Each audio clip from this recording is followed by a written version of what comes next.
Assalamualaikum warahmatullahi wabarakatuh. Halo semuanya, perkenalkan nama saya Putri Alain Najwa. Saya mahasiswa Pendidikan Fisika angkatan 2021 dengan nomor induk mahasiswa 213022444031.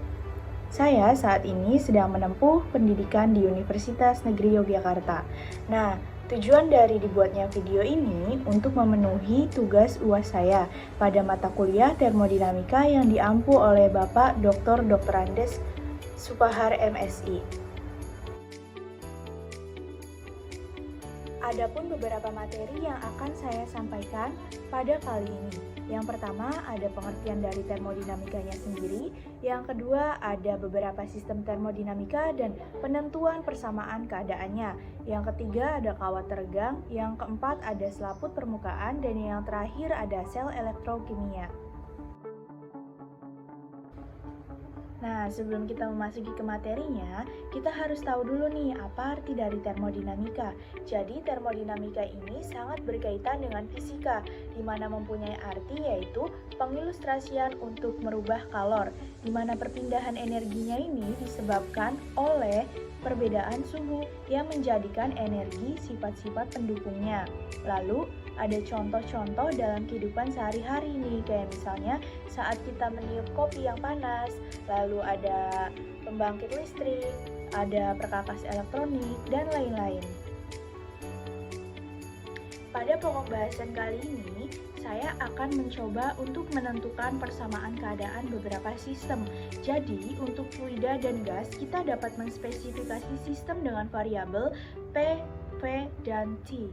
Maka, untuk padatan yang berada dalam kesetimbangan termodinamik, kita tidak akan selalu cukup untuk menspesifikasi hanya dengan variabel temperatur dan tekanan. Oleh karena itu, beberapa variabel harus disertakan. Percobaan kawat teregang biasanya terjadi pada tekanan-tekanan tetap di atmosfer, sedangkan perubahan volumenya dapat diabaikan. Nah, ada spesifikasi termodinamik yang cukup lengkap untuk seutas kawat dapat dinyatakan dengan tiga koordinat saja. Yang pertama, ada gaya tekanan, yang kedua ada panjang kawat, dan yang terakhir ada temperatur. Keadaan setimbang termodinamik yang berkaitan dengan persamaan keadaan yang umumnya tidak berupa persamaan sederhana. Untuk kawat dengan temperatur tetap, dalam batas elastisitasnya berlaku hukum Hooke, yaitu gaya tegangan kawat sama dengan K L dikurangi L0. Jika sebuah kawat mengalami perubahan infinitesimal dari suatu keadaan setimbang ke keadaan setimbang yang lain, maka perubahan infinitesimal panjang adalah diferensial eksak dapat kita nyatakan pada rumus di samping ini, di mana kedua parsial derivatif pada persamaan tersebut merupakan fungsi dari T dan tegangan kawat.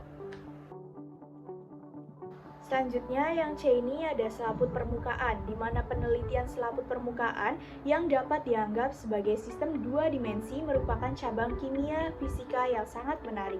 Terdapat beberapa contoh penting dari selaput permukaan, yaitu yang pertama, bagian atas permukaan cairan itu kesetimbangan dengan uapnya.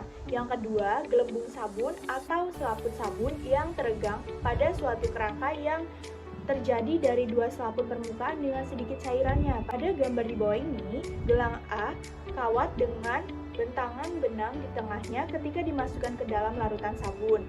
Kalau gambar yang B ini, setelah gelang yang dicelupkan ke dalam larutan sabun akan menjadi teregang dan membentuk lingkaran. Lalu contoh yang ketiga, ada selaput minyak tipis di atas permukaan air. Yang keempat, ada gas di atas permukaan katalis padat. Gaya yang beraksi tegak lurus persatuan panjang garis disebut dengan tegangan permukaan.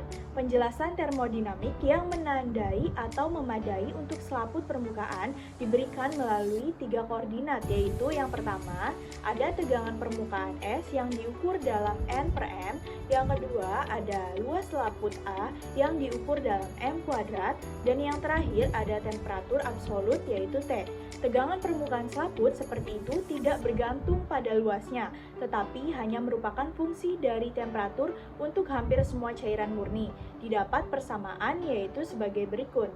Gamma sama dengan gamma 0 dalam kurung 1 dikurangi T per TC kuadrat N.